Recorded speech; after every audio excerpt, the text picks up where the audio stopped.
जय माता की। आशा है आप सब नवरात्रा में माता की पूजा कर रहे होंगे। माँ भगवती से इतनी आराधना है, इस देश में या इस पृथ्वी पे रहने वाले समस्त जीवों का कल्याण हो, सब सद्मार्ग पे चले, सब एक दूसरे की सहायता करें, सबका चरित्र बलवान हो, सबके अंदर अपनों के प्रति, अपने समाज के प्रति, अपने गांव या देश के प्रति अच्छी भावना हो और लोक कल्याण के विषय में सब अपने अपने कर्तव्यों का निर्वाह करें। नवरात्रा है, उसके पहले एक वीडियो हमने दिया था, उसके बाद में कुछ शारीरिक दुर्बलता, इस मशीन की दुर्बलता तो आती ही है नवरात्रा में, और कुछ मौन रहने की भी प्रवृत्ति है। तो ज़्यादा इस विषय में या और कोई भी विषय में हम घर परिवार समाज से थोड़ा दूर रह के अपना एकांत में ही माँ का जो हो सकता है उसका नाम का उच्चारण करते हैं। माँ कितना पवित्र शब्द है, और हम लोग जितने भी ज्योतिषी है या ज्योतिषी में पारंगत है, लोगों का भविष्य बताते हैं और लोगों को ग्रहों को ठीक करने की रेमेडी भी बताते हैं। कितने उसको मानते हैं, कितने नहीं मानते हैं, वो विषय बाद का है। लेकिन जो भी इस विषय को जानता है, खासकर ज्योतिषी को या ज्योतिष को, वो अपनी ड्यूटी पूरी करता है कि समाज में या देश में अगर मनुष्य का जन्म हुआ है तो आप इस जीवन से किसको क्या दे के जा रहे हो। तो जाहिर सी बात है, जिसके पास जो होगा वो देगा। किसी के पास शारीरिक स्वास्थ्य है तो वो अपने शारीरिक मेहनत की वजह से अपने या अपने परिवार का या देश का, समाज का भला करेगा। किसी के पास धन है तो वो धन के द्वारा करेगा। किसी के पास सत्ता या पावर है तो वो बल के द्वारा, सत्ता के द्वारा लोगों का भला करना। मेन प्रवृत्ति वही है कि हम इस जीवन में कितना अच्छा सबके लिए साबित हो, इसी का नाम मनुष्य जीवन है। छोटी सी बात है सोचने में तो, कि नवरात्रा में माता की पूजा करना, उसका दीपक जलाना या नवरात्रा का व्रत रखना, हर आदमी अपनी शक्ति और श्रद्धा के अनुसार अलग अलग तरीके से करता है और सब स्वीकार होता है उसके पास। एक ऐसा भी दृष्टांत आता है एक भक्तमाल की कथा में कि गुरुजी ने कुछ गलत मंत्र जाप बता दिए भगवान के या माता के। बोला नवरात्रा में इसका पूजन करना, माता प्रसन्न हो जाएगी। भक्त बहुत सीधा था, बहुत भोला था, कुछ नहीं जानता था, गुरु को ब्रह्म माना और गलत उच्चारण के साथ माँ के मंत्रों का जाप किया। और जो उससे श्रद्धा बन सकती थी अपने भावों के द्वारा, अपने आसपास मिलने वाले सामानों के द्वारा, उसने बड़ी तन्मय होकर उस मंत्र का जाप किया। और वो सब क्रियाएं उसने की जो लोगों को, दूसरों को देख के, जैसे दीपक जलाना हो, कोई फल पुष्प देना हो, कोई भोग चढ़ाना हो, वो सब उसने किया। बड़े मन के भाव पवित्र थे, हमेशा उस मंत्र का, गलत मंत्र का जप करता था, माँ का ध्यान करता था, माँ माँ का उच्चारण करता था, और भाव इतने पवित्र थे कि माँ माँ बोलते बोलते वो रोने भी लगता था। माँ बड़ी प्रसन्न हुई, साक्षात दर्शन दी और दर्शन देके बोली, बेटा तुमने जिस गुरु से मंत्र लिया है वो गुरु कोई भक्त नहीं है, वो केवल लोगों को भ्रमित करता है और अपने धन का या अपने भोग का सामान इकट्ठा करता है। तो तुम गलत मंत्र का जाप कर रहे हो, हम तुमको सही मंत्र बताते हैं, तुम उसका जाप करो। भक्त बड़ा निर्मल हृदय था, रोने लग गया। बोला माता, अगर उस गुरुदेव का मंत्र गलत होता तो क्या आप मेरे को दर्शन देने आती?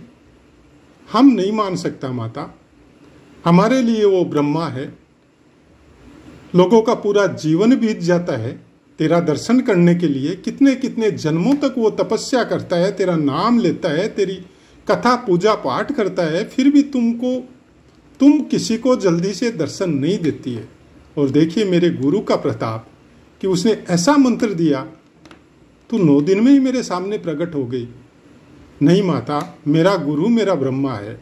माता बड़ी प्रसन्न हुई, बोले तेरी गुरु निष्ठा देख के, एक पाखंडी को गुरु मान के उसको ब्रह्म तत्व का तुमने स्वीकार करके और मेरे गलत मंत्रों का जाप करके, जो भाव के साथ निर्मल हृदय की वजह से जो मैं तुम्हारे सामने प्रकट हुई, बेटा तेरे गुरु का भी कल्याण होगा और तेरा भी कल्याण हो गया। और उसका ब्रह्म तत्व का ज्ञान दिया। तो इस कथा से हम लोगों को यह पता चलता है कि आप कितने कर्मकांड के विद्वान है वो मैटर नहीं करता है। कितनी देव भाषा संस्कृत का आपको व्याकरण सहित अखंड नॉलेज है वो मैटर नहीं करता है। मैटर करते हैं आपके भाव, आपकी आस्था कितनी प्रबल है, आपका ध्यान कितना अच्छा लगता है, आप माँ की मूर्ति के सामने या जिस भी इष्ट का आप स्मरण करते हो उसके सामने आपका मन कैसा लगता है। अब दूसरे चैप्टर पे आते हैं कि ग्रहों का फल, जब ग्रह आपको गलत फल देते हैं तो उसका कारण क्या है। आप अपने जन्म से चलिए, जाहिर सी बात है कि आम आदमी को अपने जन्म के 8-10 साल 9 साल तक याद नहीं रहता है कि उसने क्या क्या किया। उसके बाद में धीरे धीरे स्मृतियाँ उसकी आती है तो थोड़ा थोड़ा याद रहना चालू होता है। फिर भी ज़्यादातर याद 25 साल 26 साल की या 15 साल 20 साल की उम्र के बाद के जो कृत्य हैं वो उसको ताजिंदगी प्राय कर याद होते हैं, लेकिन बचपन याद नहीं होता है। बचपन कैसे याद आता है? जब आप अपने बच्चे को देखते हैं या परिवार में किसी बच्चे को देखते हैं, तब आपको लगता है कि आपने भी शायद ऐसी ही हरकतें की होगी। बचपन में देखिए, जब 2 साल 3 साल तक का बच्चा होता है तो उसको कोई चीज की इच्छा होती है तो वो माँ माँ और कुछ नहीं बोलता है, केवल माँ। माँ के अलावा कोई शब्द नहीं है उसके पास, उसने सीखा भी नहीं है, जाना भी नहीं है, वो केवल माँ। माँ उसका उच्चारण सुन के उसको खिलौनों से बहलाती, छोटे मोटे खिलौने जिसकी जैसी हैसियत हो वैसे लाके बच्चे को देती है। बच्चा उसमें भी खुश नहीं होता है, फिर माँ माँ चिल्लाता है।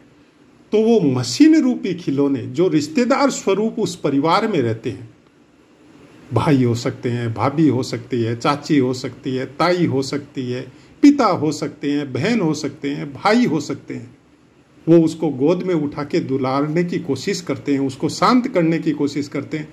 वो फिर भी शांत नहीं होता है, फिर भी रोता है और केवल माँ माँ का उच्चारण करता है। तब माँ आती और जैसे ही माँ उसको गोद में लेके अपने छाती पे लगाती है, बच्चा चुप हो जाता है। क्यों?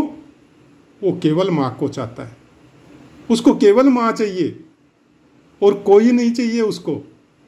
तो क्या आपने अपनी भक्ति में, आपने अपने नवरात्रा में, आपने अपने जप कीर्तन और नाम में कभी बच्चे बनने की कोशिश की है? नहीं की, हम लोग कर भी नहीं सकते, क्योंकि वो भाव नॉर्मली प्रकट होते ही नहीं है जो बचपन में चले गए। हम लोग केवल दूसरे बच्चे को देख के और कुछ चिंतन करते हैं, ऐसा ही चिंतन हमारे मन में भी उठा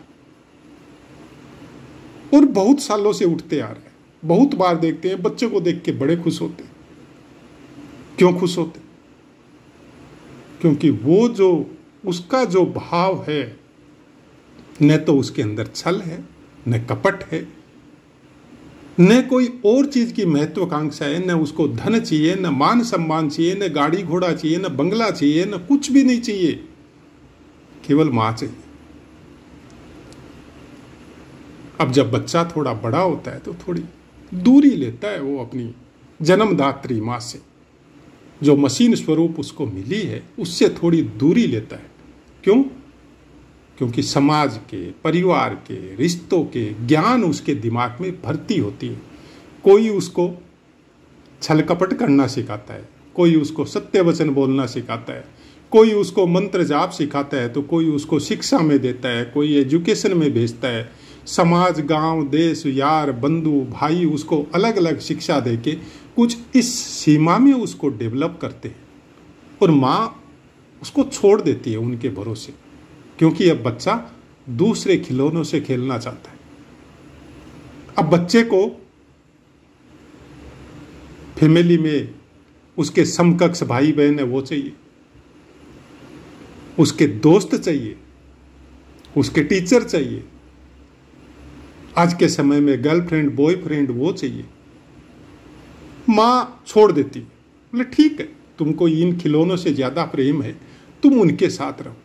बच्चा उन खिलौनों से प्रेम करने लगता है, धीरे धीरे उसकी शादी होती है तो वो भी एक खिलौना जो माता पिता का या माता का ही दिया हुआ है, वो थोड़े समय उसके साथ बिजी होता है। फिर खुद के बच्चे होते हैं, वो भी खिलौने, फिर उनके साथ बिजी होता है, फिर वो धन में बिजी होता है, फिर वो काम और भोगों में बिजी होता है, फिर वो धन संपदा के द्वारा अपने आप को इतना बिजी कर लेता है कि वो भूल जाता है कि एक माँ थी जिसके आंचल में जब हम माँ का उच्चारण करता था तो हम को न कोई भगवान की जरूरत थी, न और किसी की जरूरत थी, हमको केवल उस माँ के आंचल की जरूरत थी। वो ही चीज ये नवरात्रि सिखाती। माँ कहती है वैसा का वैसा बनो जैसा तुम बचपन में था, और तुम केवल एक बार नवरात्रि में केवल एक बार वो भावना लेके, वो आस्था लेके, वो मन लेके मेरा उच्चारण करो, मैं तुम्हारे पास ही हूं। वो पूरे जगत की माता है, सब ब्रह्मांडों की जननी है, लेकिन हम लोग नहीं करते। हम लोग बहुत बड़ा आयोजन करते हैं नवरात्रा का, कथाओं का, बहुत कीर्तन, डांस, सब कुछ करते हैं, लेकिन वो भाव प्रकट नहीं करते। न तो घर में पूजा कर रहे हैं तब, न बाहर किसी पूजा को देखने जा रहे हैं तब। हम लोगों ने फंक्शन बना दिया, हम लोगों ने इंटरटेनमेंट बना दिया, हम लोगों ने अपने सुखों के साधन को माता की पूजा के साथ जोड़ दिया। इतने पैसे खर्च कर रहे हैं, उसकी पूजा में उसने इतना चंदा दिया है, वो माता का बहुत बड़ा भक्त है। नहीं, बहुत बड़ा भक्त वो है जो कहीं छुप के कोने में, अंधेरे में अपने उस बालपन के तत्व को जागृत कर रहा है और केवल माँ का उच्चारण कर रहा है। न बीज मंत्र जानता है, न स्तुति जानता है, न मंत्र जानता है, और उसके पास माँ आती है। बहुत बार साधु संतों के मुख से भी सुना है,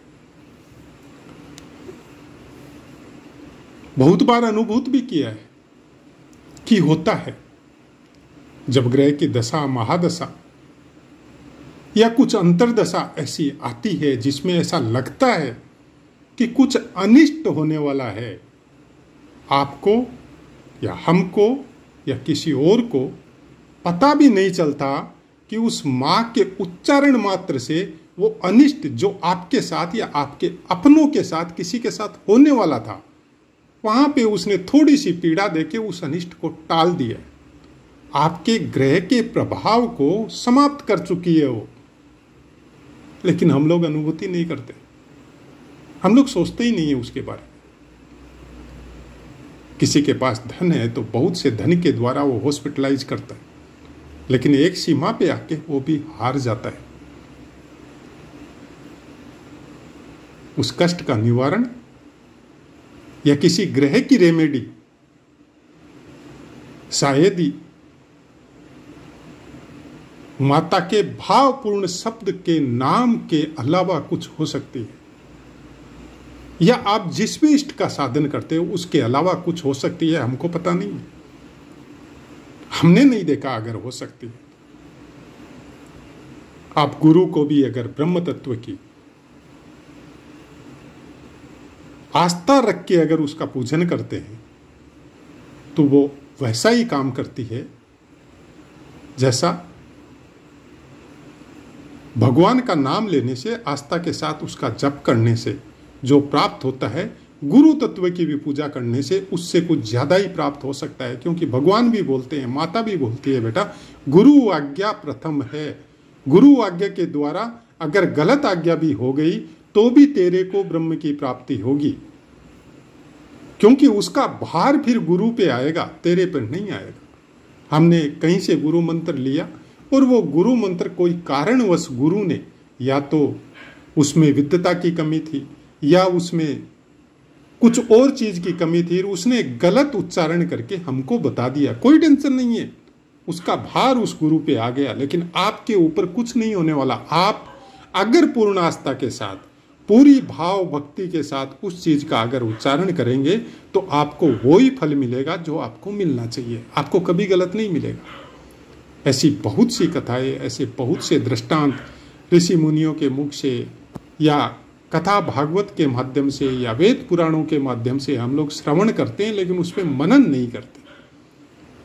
अगर मनन करते तो शायद हम लोगों को ये जरूरी नहीं थी कि शनि का या कोई राहु का या कोई मंगल का या कोई सूर्य का या गुरु का कोई दोष है तो उसके लिए कोई रेमेडी करे, कोई उसके लिए मंत्र जाप करवाए, कोई पंडित को बुलाए, उसका वो सब करे तो वो उससे हमारी वो पीड़ा टल जाएगी। कभी नहीं टलती। किसी मंत्र जाप से, किसी यज्ञ हवन से, किसी दान जप से जो भाग्य में लिखा जा चुका है, वो अगर आप कोई संकल्प सिद्ध कार्य करते हैं तो उससे वो पीड़ा कभी नहीं टलती है। हाँ, उसका फल होता है, आपको एनर्जी मिलेगी उस दुखों को भोगने के लिए, लेकिन पीड़ा नहीं टलेगी। कैसे टलेगी? नाम जप से, पूर्ण आस्था और भाव के साथ ईश्वर का स्मरण करने से हजारों हजारों पीड़ाएं टल सकती है। आपके लिखे हुए भाग्य की रेखाएं तक मिट सकती है। ये सब पुराणों में लिखा हुआ है, लेकिन मानते नहीं है। अब अगर हम ये बोले कि हमारे साथ ऐसा बहुत बार हुआ है तो शायद आपको विश्वास नहीं होगा, क्योंकि सुनने मात्र से कभी विश्वास नहीं होता है। आदमी के जीवन में जब खुद वैसी परिस्थिति पैदा होती है और आप वो देखते हैं कि किसी साधु संत के आशीर्वाद से या आपके कुछ वैसे भावपूर्ण भगवान के भजन करने से जब वो पीड़ा आपकी निकली है, तब आपको आश्चर्य होता है या आपके मन में ये चीज कुछ गहरे तक उतरती है कि नहीं, अगर हम लोग ईश्वर के प्रति समर्पित हो, उसके आचरण के प्रति समर्पित हो, वेदों के जो वाक्य हैं, ऋषियों के जो वाक्य हैं, उनके प्रति अगर समर्पित हो, तो शायद हम लोगों का बहुत कुछ बदल सकता है और इसी जीवन में बदल सकता है। हमने बहुत बार ये चीज क्लियर की है कि कर्मों का विधान आपके प्रारब्ध पे भारी पड़ता है।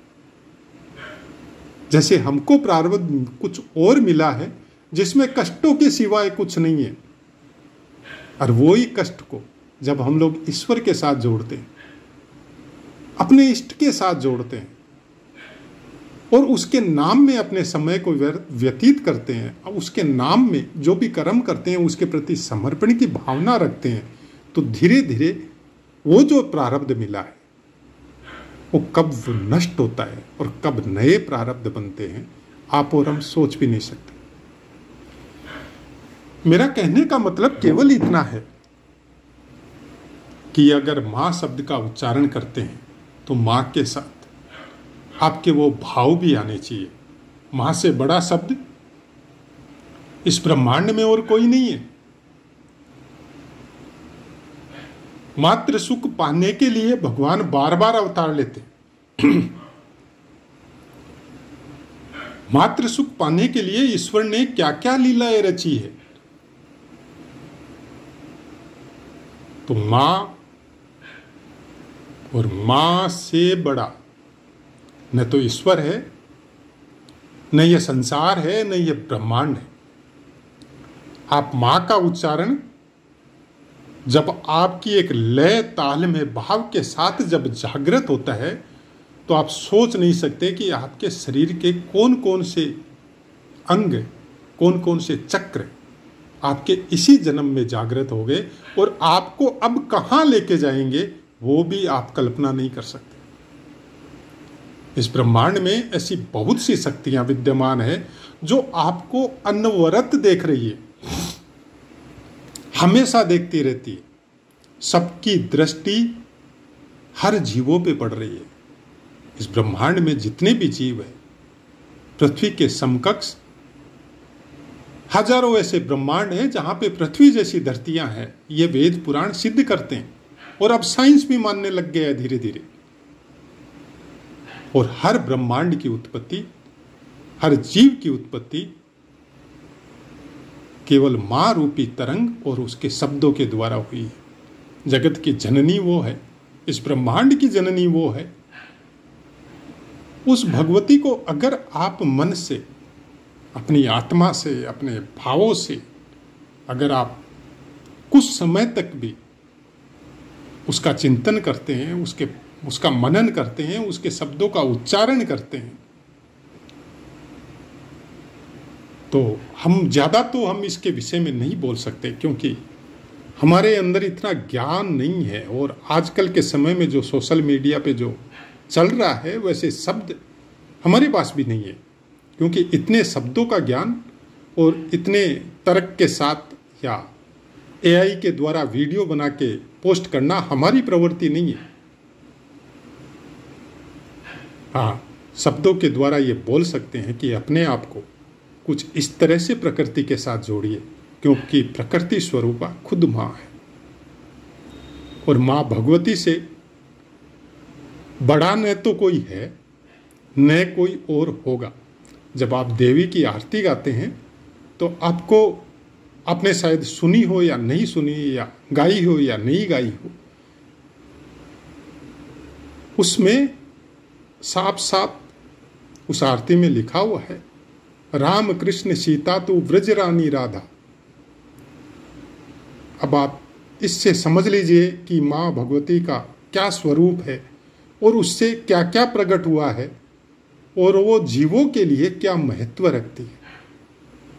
तो ऐसा है मित्रों, हमारे शब्द आपको समझ में आ रहे होंगे।